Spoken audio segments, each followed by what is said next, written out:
Hello friends, today we are going to learn about carbocations. Okay, some part of it you may have learned in 12th standard. Some part, particularly some examples will be new for you. So this part, carbocation, is a prerequisite for understanding the nucleophilic substitution as well as the elimination reaction. So let us go to the part carbocation and try to understand the same.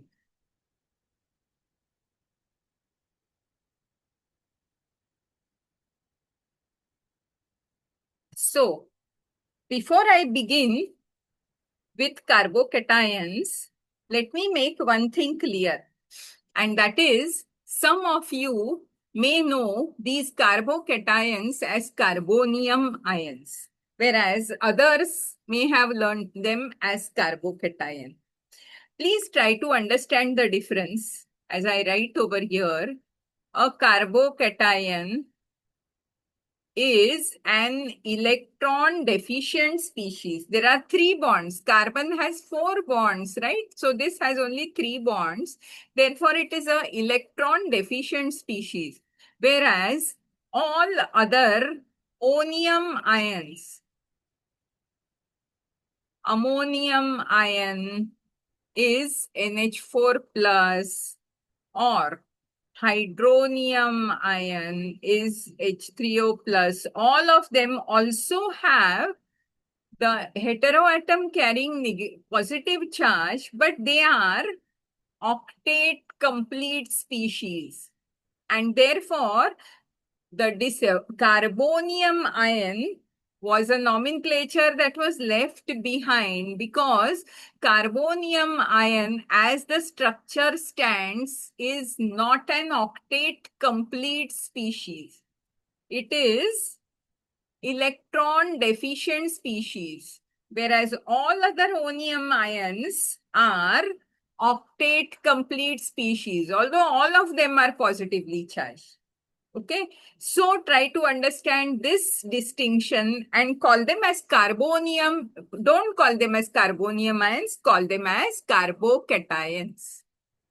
So, what are carbocations?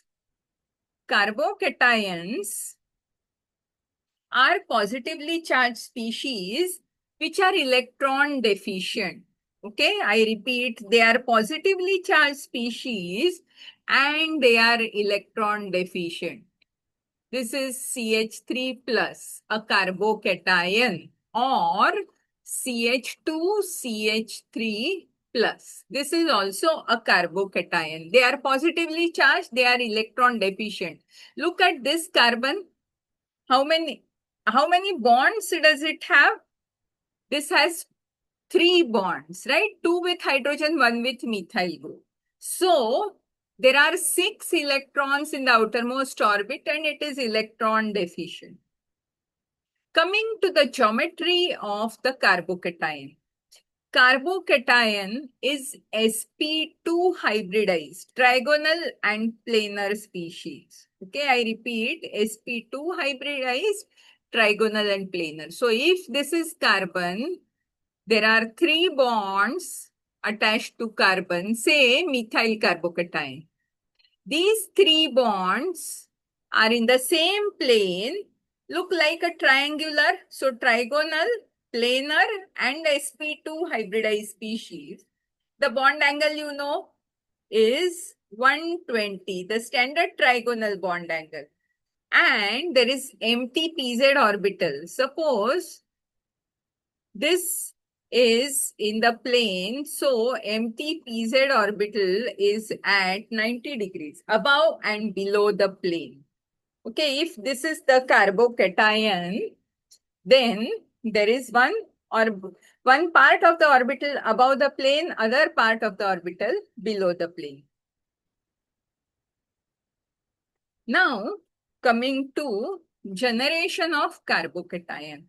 A carbocation is formed by heterolytic cleavage. What do you mean by heterolytic cleavage? Just see over here. This is alkyl halide. a bond is breaking, but when the bond is breaking, the two bond forming electrons are being retained by X and R is left with a positive charge. So the bond breaks in a heterolytic way. So a carbocation is formed by heterolytic cleavage of the bond between a carbon and mostly a heteroatom. Now, coming to types of carbocations, primary carbocation is the one where attached to the positively charged carbon, there are two hydrogens and one alkyl group. Secondary carbocation is the one in which attached to the positively charged carbon, there is one hydrogen and two alkyl groups. Whereas tertiary carbocation is the one where attached to the positively charged carbon are three alkyl groups. So it is easy to remember primary, secondary and tertiary. Now one more is mentioned over here, that is methyl carbocation. Why methyl carbocation is so special? We will see that in the discussion that follows on the next slide. So these are the types: methyl, primary, secondary, and tertiary carbocation. How does the stability of carbocation rank? Tertiary carbocation are the most stable carbocations, followed by secondary, followed by primary, and methyl is the least stable carbocation. Okay, tertiary is the most stable, methyl is the least stable carbocation. Now, stability depends upon ease of charge dispersal. A positively charged structure is always less stable than an uncharged structure. Just try to understand this. A positively charged structure is less stable than an uncharged structure. So, it follows that if charge on the positively charged structure is reduced to some extent, stability of that structure increases. Now, how can charge dispersal occur?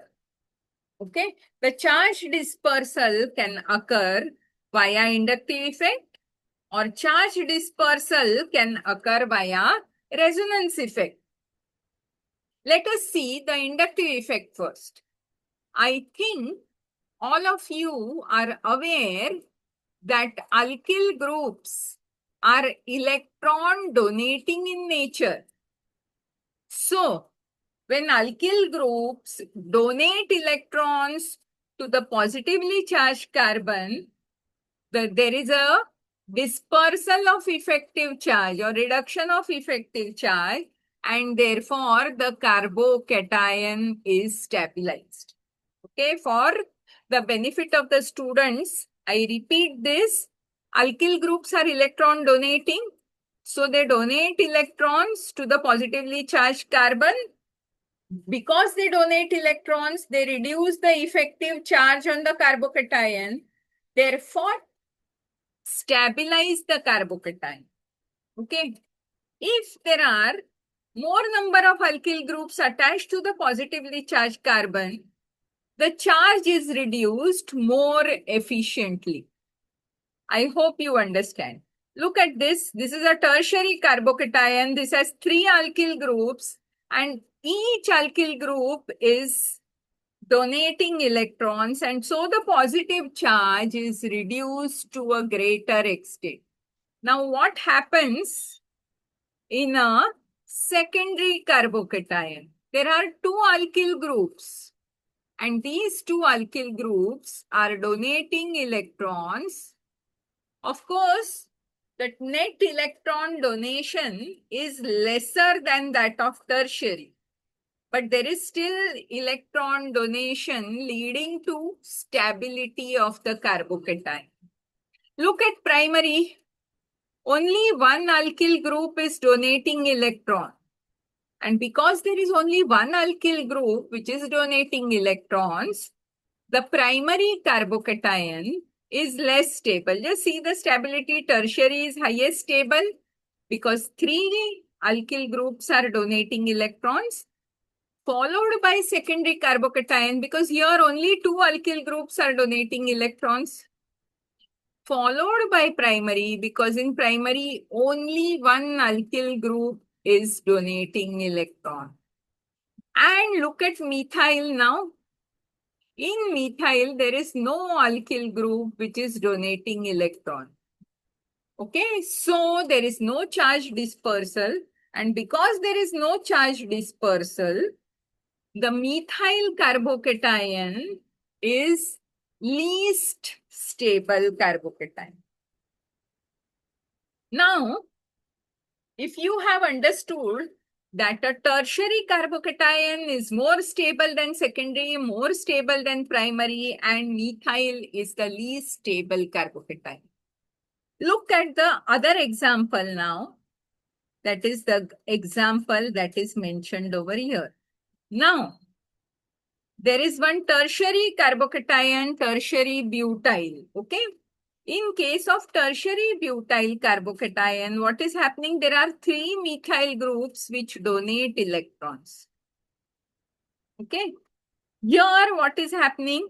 One methyl group is there equivalent to this methyl group, but the other 2 groups are ethyl groups. Now, just see what is happening. Inductive effect, recollect, operates over 2 to 3 bonds.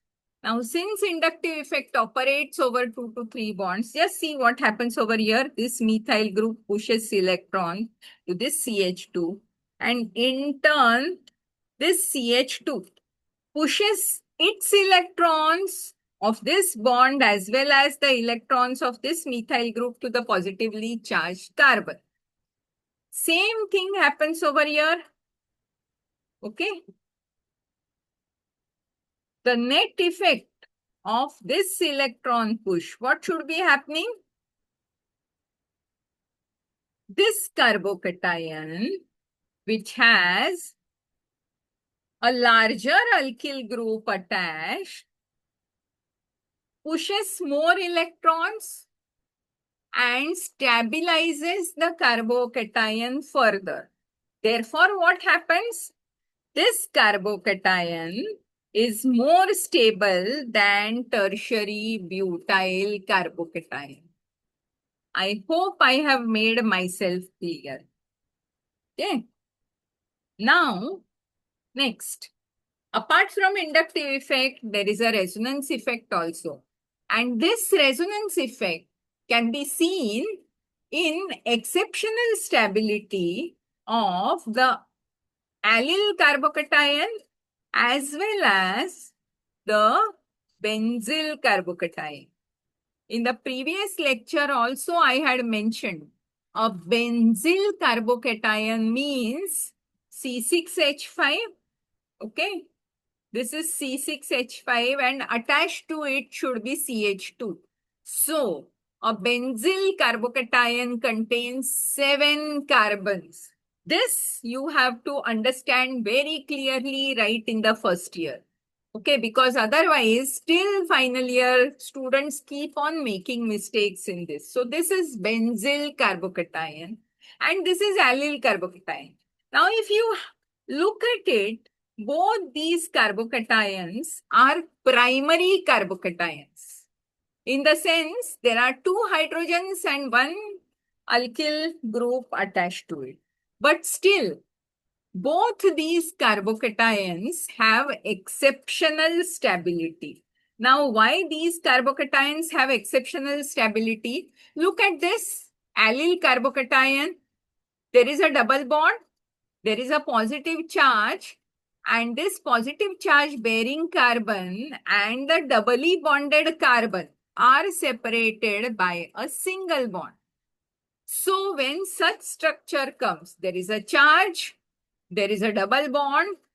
Okay, this is a doubly bonded carbon. This is a charged carbon.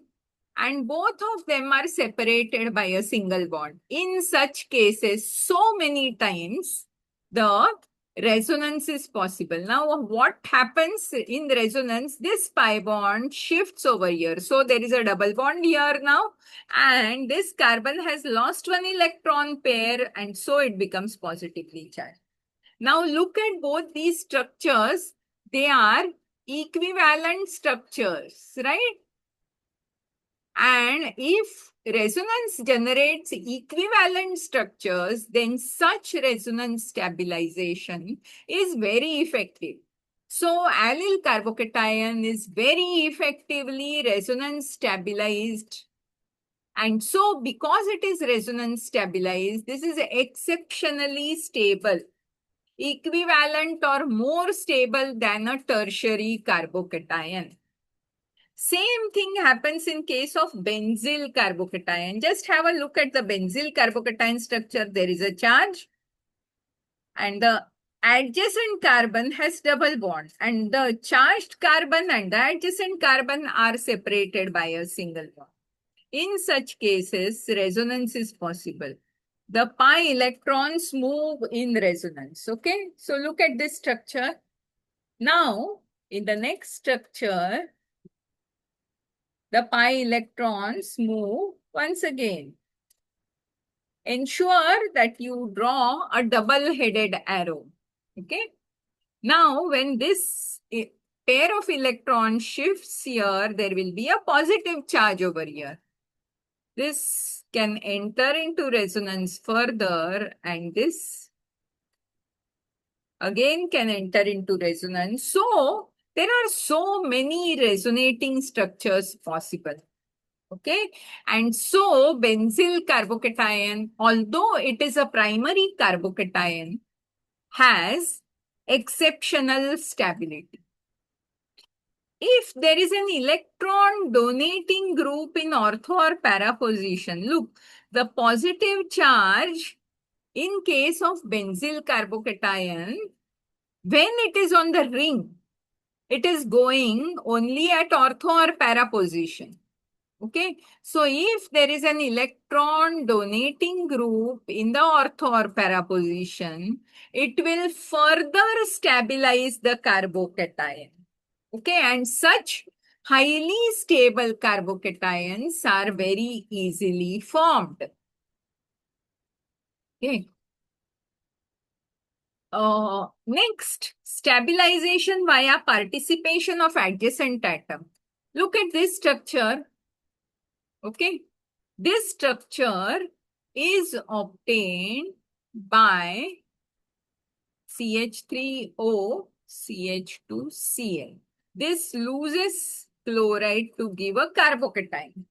Now, you may feel that oxygen is electronegative, so this carbocation may be less stable. On the other hand, oxygen has a lone pair which it can donate. Okay, just have a look at this structure which I am writing, the resonance structure. This electron pair can be donated, and because this electron pair is donated, oxygen becomes positively charged because it has shared its electron pair with the CH2 group. Still, this is a more stable structure. Why? Because all the atoms have their octet complete. And if all the atoms have their octet complete, then irrespective of the positive charge, the structure is more stable. So because of the participation of adjacent atom with lone pair of electrons, the carbocation stability increases. Now, similar example. Just see here, this is a carbocation that is formed. Adjacent to the carbocation is chlorine. So, this chlorine has lone pair of electrons. So, it shares one of its lone pair with the positively charged carbon. As a result, the structure that is formed has chlorine with a positive charge. But still, this structure is a more stable structure Why? Again, because of the same reason. Although more electronegative atom is carrying positive charge, this structure is stable because in this structure, all the atoms have their octet complete. Now, when all the atoms have their octet complete, irrespective of the positive charge, the structure is stable. Now, coming to the fate of the carbocation. Once the carbocation is formed, what happens to it? It can undergo elimination reaction to give an alkene. Just see here, this is a carbocation, okay? A carbocation is there. It loses a proton in presence of a base. That proton can be on this carbon or it can be on this carbon. Effectively, it loses a proton from the adjacent carbon to give alkene. That is elimination reaction. Coming to substitution reaction. What happens? A carbocation is generated. When a carbocation is generated and it reacts with a nucleophile like H2O or OH minus, then the positively charged carbon, which is there in the carbocation, accepts electrons, or the electrons attack the positively charged carbon, and the net result is a substitution reaction. The difference in the elimination reaction, have a look at this, unsaturation status changes. Whereas in substitution reaction, the status of unsaturation has not changed. So, this is the second reaction that a carbocation can undergo. The third and the very important reaction is rearrangement. A carbocation can undergo rearrangement by 1,2 shift. Just try to understand how. This is the alkyl halide. It loses chloride and the primary carbocation is formed. Now, what happens to this primary carbocation? The primary carbocation is not very stable. So, what happens is the hydride shift from adjacent. This is not a proton shift. Remember, proton shift meaning hydrogen shifting without pair of electrons. But here, the hydrogen is shifting with a pair of electron. So, such shift is called as hydride shift. A hydride shift can occur. So, hydrogen can shift or a small alkyl group can shift, and this results in formation of a tertiary carbocation which is more stable. And so, whatever further reactions this has to undergo, if it has to undergo substitution reaction, then the more stable form will undergo substitution reaction. Okay.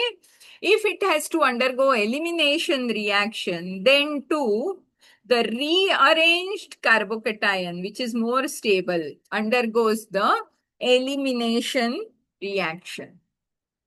So with that, we have covered the basics of carbocation which are required for first year B.Pharm. I am Dr. Urmila Joshi. Given on the first slide is my mail ID. In case you have any difficulties, feel free to mail to me or put a query on YouTube where I will answer. Thank you so much. If you have appreciated the lecture, please hit the like button and subscribe to the channel so you get notification of the further lectures being uploaded. Thank you so much.